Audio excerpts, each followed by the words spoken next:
dan rumbo a nuestra sociedad. La entrevista Así sucede.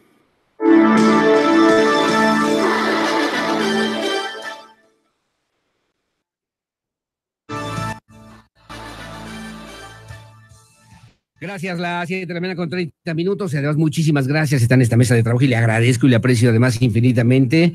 Gracias, por cierto, a la gente por sus comentarios. Mauricio Curi González, candidato del Frente por México al Senado de la República y que sigue en campaña, pensando además en la posibilidad de hacer saber a los mismos ciudadanos cuáles son las propuestas, las acciones, los compromisos que mucha gente también quiere escuchar y que quiere conocer, y sobre todo que estos compromisos y acciones sirvan para resolver las demandas, necesidades. Entiendo que la función de un senador de la República es estar en la máxima tribuna de este país para hacer leyes, para también consensuar diferentes acciones, pero me parece que la propuesta política es que se escuche la voz de los mismos ciudadanos. Mauricio Curi, ¿cómo estás? Buenos días. Aurelio, muy bien, ¿tú cómo andas? Bien, muchas gracias, un poquito con gripa, pero ya vamos. Tú siempre bien chambeador, mira. Mira, ni modo, y me dijeron ahorita con agua y ajo, decía mi abuelita Pava, y me agregaron además, me decían, y con barniz. Con barniz, pero para las uñas, ¿no?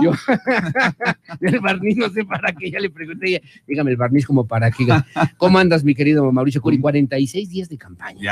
Ya echándole muchas ganas, bien emocionadotes, contentos y pues con mucha esperanza de poder ganar y con muchas ganas de poder dar resultados para este estado. ¿Cómo has visto? Ya has tenido oportunidad de recorrer varios estados, varios municipios en el estado de Querétaro. ¿Has escuchado, has visto, has sentido las necesidades de la gente? ¿Qué te dice la gente? Mira, en los primeros 10 días nos aventamos los 18 municipios de una forma muy intensa, muy profunda, y cada municipio tiene su propia dinámica y cada uno tiene su propio desafío y su propio reto. Sí. Yo te podría decir que el área conurbada, Querétaro, Corregidora, El Marqués y también San Juan del Río, la primera problemática es la seguridad. Sí, claro. Que tenemos que estar trabajando muy de cerca y desde ahí, fíjate que a mí me daba mucho coraje cuando estaba yo como presidente municipal de Corregidora, que metíamos un cuate al bote y a los 2-3 días salía. Sí. Horas. Y este no era un tema de la policía o de la parte ejecutiva, es un tema de la parte judicial, porque las leyes están protegiendo muchísimo al delincuente y muy poco a la víctima. Y aquí tenemos que estar trabajando para poder darle más, garantizarle más a la víctima, claro. y por supuesto, y meterle más castigos a los delincuentes, porque sí, claro. El problema número uno del país es la impunidad. Y tenemos una impunidad tan grande porque tenemos muchísima corrupción. Sí. Y esta corrupción nos debe doler a todos. Y desde estamos en la tercera década, casi en la tercera década del siglo XXI, y la agenda nacional sigue siendo la corrupción. Sí, claro. Si nos ponemos a hacer cuentas, ¿te acuerdas de los escándalos de Durazo y de Echeverría? El Partenón. Inclusive de la Madrid, cuando hablaban de $700 millones que había depositado en su cuenta. Y ahorita estás escuchando casos como los de Veracruz, como el de Chihuahua, como el de Quintana Roo, y pues la verdad, pues te da mucho. Mira, la gente está bien enojada, y yo creo que tiene mucha razón de estar enojada, porque hemos visto cómo verdaderamente con tantas oportunidades que se nos ha ido, pero también hay una responsabilidad quizá de omisión por parte de la ciudadanía, pues por no participar mucho más de lo que debemos de participar. En el Senado, entonces, la lucha sería de manera frontal en contra de la corrupción, en contra de la impunidad y por una mayor seguridad, ¿no, Mauricio Curi? Serían 3 cosas. La primera es la seguridad. Tenemos y en Querétaro, hay que decirlo, nos están tocando la puerta del crimen organizado. Sí. Y tenemos que buscar que el gobierno federal actúe mucho más fuerte, más contundente, y que no sea comparsa de los malos, que sea comparsa de los ciudadanos buenos. Y es un tema que me preocupa muchísimo, sobre todo para que el estado de Querétaro, que todavía seguimos teniendo una seguridad aceptable y que nos están tocando la puerta. El tema de la desigualdad, hay que hacer algo diferente. La desigualdad, es horrible vivir en un país rico con tantos pobres. Sí.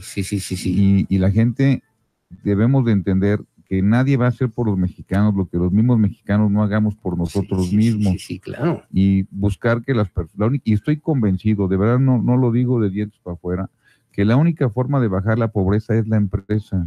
Y necesitamos que haya más trabajo y necesitamos que la gente pueda producir más y que la gente gane más.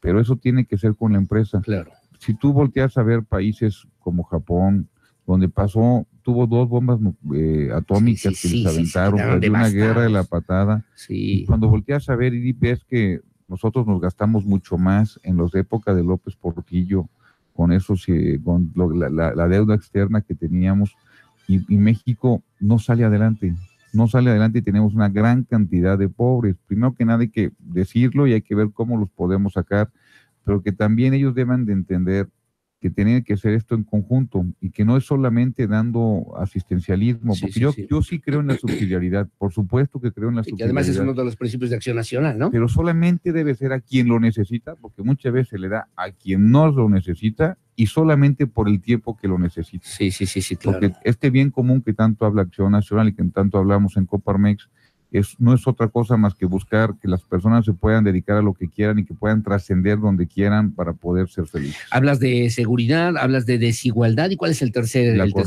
Corrupción. Buscar, mira, y lo primero que tenemos que hacer, y eso pasa por el Senado, es poner un fiscal anticorrupción que sí sea una persona que sí tenga el perfil, porque luego metemos a cada cuate que no tiene el perfil o que solamente es una comparsa del presidente de la República. Y aquí pues tiene que ser alguien que sea autónomo de veras. Las instituciones van a cambiar no solamente cambiándoles de nombre. Las instituciones van a cambiar en la medida que sean verdaderamente autónomas. Tú viste, por ejemplo, en Estados Unidos, cuando Donald Trump corrió al cuate del FBI porque había una investigación sobre el tema de Rusia. Claro. Ese cuate corrió el director, pero claro. La investigación sigue, porque la institución y las personas de abajo, que son al fin y al cabo lo que hacen la chamba, son institucionales y los mecanismos y los procesos están bien definidos. Y creo que aquí el poder se ha dedicado a cuidar al poder y no cuidar a los ciudadanos. Y se olvidan además de las grandes necesidades. Tú has tenido ya reuniones con diferentes sectores de la sociedad, hablaste con empresarios, has conocido también sus exigencias, fuiste presidente de Coparmex y obviamente hay un pulso muy importante para que este país pueda salir adelante, mi querido Mauricio Curi. ¿Cuál sería la propuesta para Querétaro específicamente? Mira, hay que entender que vivimos en una federación, que Querétaro no está en una isla, que depende mucho de los factores externos. Querétaro, el tema del Tratado de Libre Comercio es importantísimo para nosotros por todas las exportaciones de autopartes que hacemos en Querétaro. Claro. Entonces, este Tratado de Libre Comercio que pasa por el Senado, que lo revisa el Senado. Que está además a punto de que se puedan resolver cosas importantes. Estoy viendo que está a punto de que no pase nada. Sí, claro. Más bien, lo que yo estoy visualizando es que yo creo que sí se va a pasar para la siguiente administración y que tenemos que buscar ser desde la parte del Senado, pues ser muy responsables para que este Tratado de Libre Comercio sí sea un Tratado de Libre Comercio que ayude a las empresas y los trabajadores mexicanos y que no sea un Tratado de Libre Comercio que se subordine a Estados Unidos solamente porque el señor Donald Trump así lo pretende. Necesitamos hacer una verdadera dignificación de nuestras relaciones exteriores y que México pueda seguir siendo un país importante en el concierto mundial. Y eso, hay posibilidades de que eso se pueda lograr. Allí estuvo Ricardo Anaya Cortés aquí en Querétaro, habló además con mucha fuerza ante pues los miles de panistas también del Partido de la Revolución Democrática, del Movimiento Ciudadano, que se dieron cita ayer en el Auditorio José Ortiz de Domínguez, pero dice, va a haber un presidente de la República queretano y que además impulse este tipo de situaciones. Y lo que más me gustó que dijo que se va a sentir que es queretano. Sí. Tenemos una gran oportunidad en Querétaro de poner un presidente de la República queretano. Imagínate que se alinee. La alineación que sería Ricardo Anaya, presidente de la República, Pancho Domínguez, gobernador, tu servidor y Lupita, senadores, y Luis Bernardo Nava en la presidencia municipal de Querétaro, así como corregidor Roberto Sosa y en el Marqués Enrique Vega y San Juan del Río Memo Vega. Yo creo que podríamos traer grandes recursos y grandes transformaciones para Querétaro, y porque por primera vez tendríamos, bueno, no sería la primera vez porque también creo que Francisco León de la Barra era queretano. Sí, la historia nacional. Pero bueno, en otros momentos, cuando salió Porfirio Díaz, él quedó, o sea, estamos hablando de este México moderno. Sí. Tendríamos un presidente constitucional queretano y aparte bien capaz. Miren, Ricardo es una persona muy capaz, es un hombre joven, es una persona que estoy convencido que es la esperanza para México. Sí. Porque si tenemos forma de hacer, yo estoy seguro que este país necesita un cambio radical. O sea, México no va bien. Sí, no puede seguir de otra manera. México no va bien. Sí. Pero no necesitamos un radical en el cambio. esa parte me preocupa muchísimo, porque la gente lo está viendo como algo nuevo, pero que no nos olvidemos que él era priista, que él empezó en el Tabasco en el PRI, y como no le dieron oportunidades, se fue a otro partido, y pasó exactamente lo mismo, y es una persona violenta, y es una persona que desde mi perspectiva personalísima de vista, que es muy autoritario, y le hemos visto, cuando no sale algo como él quiere, cierra Reforma, y la propuesta que tiene da mucha incertidumbre, da incertidumbre a los empresarios, da incertidumbre a las familias, perdonar a los delincuentes, y no lo dice de dientes para afuera, porque ya tiene aquí a Napoleón Gómez Urrutia, no lo dice de dientes para afuera, porque tiene una secuestradora que va para el Senado, no lo dice de dientes para afuera, porque está ahí trabajando la gente del Raster. O sea, un día dice que está a favor de la reforma educativa, y al otro día dice que no, que por cierto, un saludo a todos los maestros que todos los días se la rifan para poder educar a nuestros chiquillos, y de verdad muchas felicidades. ¿Habrá que dar marcha atrás a la reforma educativa o continuarla y adecuarla y mejorarla? Dar marcha atrás a la reforma educativa, por supuesto que hay que revisarla, todo es perfectible. Ya lleva 4 años de la reforma educativa, pero quitarle la rectoría de la educación al sindicato y que la vuelva a retomar el Estado es importantísima. Ahora, tenemos una problemática grandísima. Fíjate, México da, de su Producto Interno Bruto, da el 5.16 a educación. Corea del Sur da el 4 y cacho. Es decir, no es un tema solamente de recursos, lo que tenemos que estar dando. Claro. Es un tema de eficiencia. Tenemos un país donde tenemos 265,000 escuelas, que da servicio a cerca de 24 millones de estudiantes. El problema es que estas escuelas están muy dispersas. No se puede tener una verdadera supervisión de las mismas, y están en muy malas condiciones. Tengo entendido que el 20% de ellas no están en condiciones para dar clases. Sí, claro. Y te voy a dar un dato que a mí me llamó mucho. Según Luis Calles, en su libro Y ahora qué, en Estados Unidos, que atienden a 34 millones de estudiantes, tienen, ¿cuántas escuelas crees que tienen? Si que hay 265,000, ¿cuántas te imaginas que tiene Estados Unidos? No, pues 6 veces más. Tiene menos. No me digas. Tiene 88,000 escuelas para atender a 34 millones. La diferencia es que, fíjate, en México, el promedio que tenemos es de 5 maestros por escuela. Es decir, que estamos abajo de los que debería de haber. En Oaxaca, ¿sabes que hay menos de 1 por escuela? Caray, hay escuelas donde no hay maestros. No hay. Y el promedio hay un solo maestro para la comunidad. O menos de 1 por escuela. Estamos hablando por escuela. Caray, 5 por escuela. En Oaxaca hay menos de 1. Y eso te dice por qué está así Oaxaca. Creo que sí se tienen que hacer cosas diferentes, pero habría que buscar implementar, por ejemplo, que haya menos escuelas, pero al 100%. Y que busquemos la forma que los muchachos los traigamos con transporte escolar de primer mundo, y con esta forma te ahorras una lana, porque tener tantas escuelas te quita mucho dinero y mucho tiempo. Es imposible. Pero sí poder hacer unas escuelas verdaderamente dignas, digamos, una sola secundaria para toda la comunidad de Corregidora. Pero que esté funcionando. Pero que sea la mejor secundaria, que tú, mira, que aquellos que tienen posibilidades de mandar sus hijos a escuelas privadas prefieran mandar sus hijos a esas escuelas. Ojalá que así sea, sí, claro. Cuando lleguemos a ese punto, es cuando México va a tener la verdadera democracia. Nos falta todavía. No, falta muchísimo. Miren, si pensamos que en los siguientes 6 años se va a arreglar el país, o que con el nuevo presidente de la República se va a arreglar el país, no es cierto. No es así. Eso es un sueño. Esto se va a arreglar en la medida que, mira, mi señora me dijo, oye, ¿por qué te metes a la política si la política es una porquería? Y efectivamente la política es mucho peor de lo que te dicen, ¿eh? Sí, me has platicado. Pero no solamente por los políticos, sino también, y hay que decirlo, y hay que tener una autocrítica también por parte de nosotros, de la sociedad, que tenemos una clase alta muy privilegiada, que no quiere perder sus privilegios, que vive en un mundo irreal. Una clase media que muchas veces está muy crítica, muy intolerante, pero muy poco participativa. A mí me gusta, ajena, muy al margen de muchas cosas. A mí sí me gusta que sean exigentes. Sí, claro. Tienen que ser más exigentes. Tú como ciudadano también has sido muy exigente. Estás contratando a la gente. Cuando fui yo empresario, me gustaba tener clientes exigentes porque me hacían ser mejor empresario. Y una clase que tiene una gran desigualdad, que busca tener todo por parte del gobierno. Y hay que entenderlo, y lo digo nuevamente, nadie va a hacer por los queretanos lo que los queretanos no hagamos por nosotros mismos. Y tenemos que cambiar la forma de hacer política, porque sí tenemos un país muy rico, pero desgraciadamente estamos llenos de pobres. Déjame hacer una pausa, si no tienes inconveniente. Estoy platicando con Mauricio Curi González, es candidato del Partido Acción Nacional, Partido de la Revolución Democrática y Partido Movimiento Ciudadano, el Frente por México, al Senado de la República. Hacemos una pausa, sus comentarios, sus preguntas son siempre bienvenidas. Pausa, volvemos. Escuchas una transmisión en vivo desde Querétaro con Aurelio Peña. Así sucede.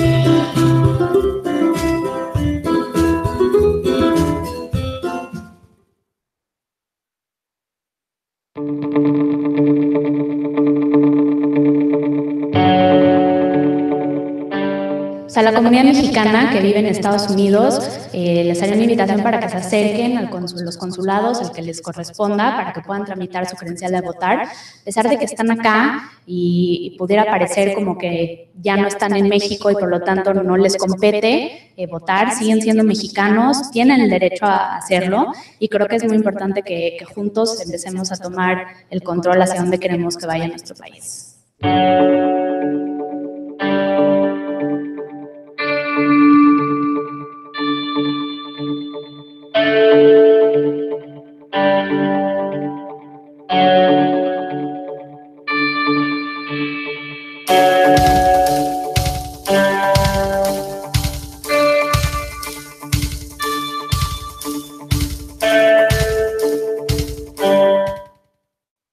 Yo te voy a dar los 3 primeros consejos para conseguir novia. El primero es ser tú mismo, el segundo es ser amable y el tercero es siempre estar ahí para ella.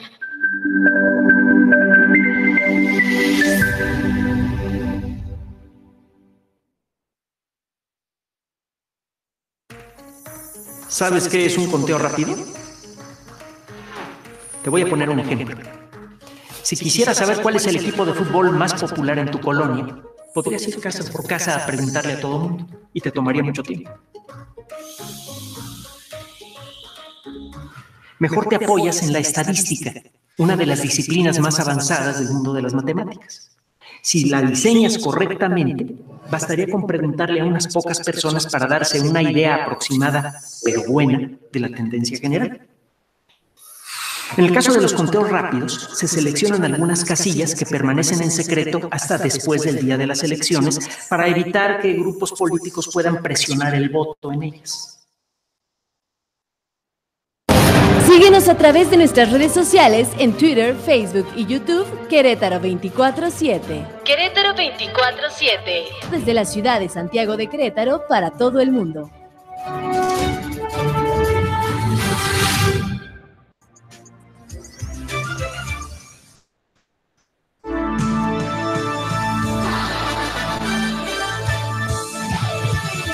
Bueno, gracias. Estamos platicando con Mauricio Curi González, candidato al Senado. Está muy bueno el chisme. Estamos buenos en el chisme, pero además, ¿cómo ves a los municipios? Ya me comentabas además, Mauricio Curi González, pero en la propuesta la gente quiere, me llamaba mucho la atención, la gente quiere propuestas que sean creíbles, la gente quiere propuestas que también sean convincentes y la gente quiere escuchar a los candidatos. Ayer decíamos en el arranque de campaña, Mauricio, ¿qué están esperando los ciudadanos que les digan hoy por hoy los candidatos? Tú ya has recorrido los municipios y todavía faltan 45 días. Y de repente hay que tener todavía una serie de propuestas que sean contundentes y que sean creíbles para los ciudadanos. Mira, número uno, yo siempre he dicho que para que no nos equivocarnos, o sea, yo siempre he estado en la parte de la empresa y cuando vas a contratar a alguien, pues ves cuál ha sido su comportamiento, porque de la forma que medio menos nos equivocamos es ver el comportamiento, porque el comportamiento te predice comportamiento. Sí, claro. Primero que nada, hacer una campaña muy congruente. Mi papá me decía, promete lo que puedas cumplir, tú vales lo que vale tu palabra. Sí. Y que nos podemos equivocar, pues por supuesto que nos podemos equivocar, las garantías no tenemos, solamente el tiempo nos va a decir si nos equivocamos o no, y la única garantía que tenemos que nos equivoquemos menos es ver el comportamiento de los candidatos. Por otra parte, lo que yo he vivido de los demás municipios, por ejemplo, veo un Tolimán que tiene la sierra, tiene el 70% de pobreza. Sí. Y de este 70% de pobreza, el 40% de pobreza es de personas que no saben qué van a comer mañana, es decir, una pobreza extrema. Sí.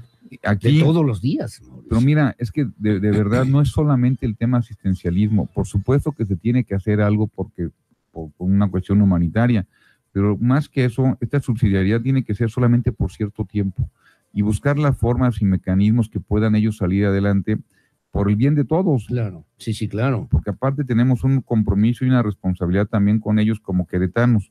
Y estoy verdaderamente convencido que la única forma de bajar la pobreza es la empresa. Y los que dan los trabajos son las empresas. 9 de cada 10 empleos los dan en las empresas. Sí, claro. Y sobre todo la micro y pequeña empresa. Por eso yo creo que se ha buscado mucho privilegiar la macroeconomía, cosa que está correcto para que haya certidumbre. Pero hay que buscarle mucho más abajo. Y tenemos que buscar poder defender, por ejemplo, nuestros mercados, nuestros micros y pequeños contra las grandes consorcios. Porque si hay consorcios enormes, que es el alto costo de los precios bajos. Porque por cada... ¿puedo decir el nombre? Viene. Por cada Walmart que llega, cuando yo era presidente de la Cámara de Comercio, había un estudio que desaparecían 200 tienditas. Sí. Por cada clandestino, cuando yo era presidente de la Cámara de Comercio, por cada establecido había 11 clandestinos. Entonces, ¿qué tenemos que hacer? Pues privilegiar y que sea más negocio está en la formalidad que en la informalidad. Tenemos unos grupos muy vulnerables. Yo no me lo imaginaba, pero por ejemplo, cuando entré al municipio de Corregidora me di cuenta de la vulnerabilidad de la mujer. Sí. Verdaderamente vivimos en un mundo de hombres. Verdaderamente tenemos que hacer algo porque si hay que empoderar a las mujeres, por lo menos que sea mucho más equitativo y más igualitario. Una mujer gana 30% menos que un hombre al mismo puesto. El 40% de las mujeres que trabajan en la informalidad. Estos datos son de miedo porque una gran cantidad de mujeres son monoparentales, son las que se la están rifando para sacar adelante a sus chavitos. Y creo que sí se tiene que hacer algo para poder quitar esta parte. Ahora, no se va a quitar de un día para otro, o sea, no quiere decir que gane un partido, gane el otro, pero vamos a empezar a luchar y voy a empezar a gestionar desde el Senado para buscar leyes mucho más justas. En la parte de seguridad, leyes, como te digo, que defiendan mucho más a la víctima que al delincuente. En la parte de la corrupción, verdaderamente estar muy atentos. Hay un caso Odebrecht. No sé, sí, claro, por supuesto que todos aquí no ha pasado nada. De corrupción. Pero en México no ha pasado nada. Ya vimos que en Brasil se metieron al bote, que en Argentina, que en Guatemala sacaron al presidente. Aquí no ha pasado nada. Tenemos que ver qué fue lo que pasó, porque el problema de este país es la impunidad. Y tenemos tanta impunidad porque tenemos instituciones débiles que hace que tengamos un Estado de Derecho débil. Me dice don Jorge Ayala que si no hubo corrupción, que si no hubo impunidad también en los gobiernos de Acción Nacional Vicente Fox y Felipe Calderón. Por supuesto que sí. Este es un tema, pero no solamente es un tema que está en todos los gobiernos. En Morena, lo que pasó cuando López Obrador fue jefe de gobierno, su gente más cercana, lo de las ligas, de que se fue a Las Vegas a gastarse la lana, etcétera. Secretario de Finanzas. Aquí no hay santos. Sí. No crees en los apóstoles, no crees en el gran redentor que va a llegar y va a cambiar este país después del próximo 1 de julio. De ningún partido, además. Este país, somos realistas. Este país, el único que lo puede sacar adelante son los ciudadanos. Tenemos que hacer un nuevo contrato. Un nuevo contrato donde nos pongamos todos de acuerdo y que digamos vamos a respetar la ley, pero que la respeten los ciudadanos, que se comprometan a respetarla y que la respeten también los servidores públicos. Y en esa medida este país va a empezar a salir adelante y que tengamos leyes cada vez más acordes a la realidad del país. Oye, promesas y promesas que de repente escuchamos en diferentes momentos y en los diferentes ámbitos. Nos quedan 2 minutos, pero yo te diría, de repente hay situaciones que se dicen fáciles, ¿no? De repente desde la perspectiva del candidato, y también esto lo voy a cambiar, este también lo voy a quitar, y esto también lo voy a lograr y lo voy a hacer. Hay que ser realistas, Mauricio Curi. Hay que ser congruentes. Sí, claro. Mira, te voy a comentar lo que yo comprometí en Corregidora. Yo en Corregidora me comprometí a 10 puntos. Primero, poner 1,000 cámaras de videovigilancia. Recibí 60 y metí 1,000. Meter más policías. Recibimos 330, quitamos a 30 y vamos a entregar cerca de 500. Me comprometí a un museo del sitio. Me comprometí y ya está el Museo del Sitio, está precioso. Sí, claro. Me comprometí a una central de bomberos que no tenía corregidora, una central de bomberos, y ya la tenemos. Me comprometí al doble de becas, y pasamos de 30,000 becas que se dio en el tiempo de Toño Zapata, que fue una excelente administración, a cerca de 70,000 becas. Al doble. Me comprometí a 2,500 empleos y nos fuimos al doble por año. Me comprometí a más inversión privada y llegó la inversión que nunca había llegado. Me comprometí a tener obras en Candiles, en Tejeda, en La Negreta. Y ahí están. Y ahí están las obras. Todos los 10 puntos que nos comprometimos, ahí están. Me comprometí a más espacios, a un polideportivo, ahí está el polideportivo. Sí. Entonces, yo creo que es importante que la palabra se cumpla y que podamos prometer lo que se puede cumplir, porque yo, de verdad, yo no vengo por lana, yo vengo por prestigio. Yo creo mucho más en el prestigio que en la lana. Yo no tengo ninguna obligación de dejar rico a mi hijo, Aurelio, ninguna. Mi única obligación es dejarle un buen nombre y que sepa trabajar. Y el prestigio que se construye todos los días. Y él se llama como yo, entonces imagínate qué tranquila le metería yo. Sí. Bueno, y además en un ambiente tan complicado y tan difícil como es la política, hoy, en estos momentos y en estos tiempos que requiere está complicadísimo. Yo creo que en todo el mundo. Sí. Es un tema que la gente ya está muy enojada y tenemos que hacer algo, pero los ciudadanos, de verdad, yo me salí del confort de la parte empresarial para meterme acá, que sí es algo que está mucho en el escrutinio público, que la gente, cualquier cosita que hagas, híjole, la mitad de la gente se enoja, la otra mitad está contenta y etcétera. Entonces, yo estoy muy agradecido y les pido a la gente que ojalá pueda contar con su confianza, que soy Mauricio Curi, que espero ser un senador digno de Querétaro y que no les voy a hacer quedar mal. Que ese es el compromiso y que me parece eso tiene que ver con la honestidad y con la congruencia que cualquier ciudadano tiene que tener en cualquier actividad que realice, Mauricio Curi. Y todas son importantes, desde la empresa, tu trabajo, etcétera. Todas. Mauricio Curi González, como siempre, muchas gracias por Aurelio, muchas gracias y un saludo a todos. En Así Sucede Querétaro, y ahí estará el próximo 1 de julio en las boletas electorales para el Senado de la República. Voten por Curi, voten por el PAN. Gracias, Mauricio Curi, que tengas buen día otra vez. Hasta luego. Hacemos una pausa, su opinión siempre la más importante, 7:57 de la mañana. Regresamos enseguida con más.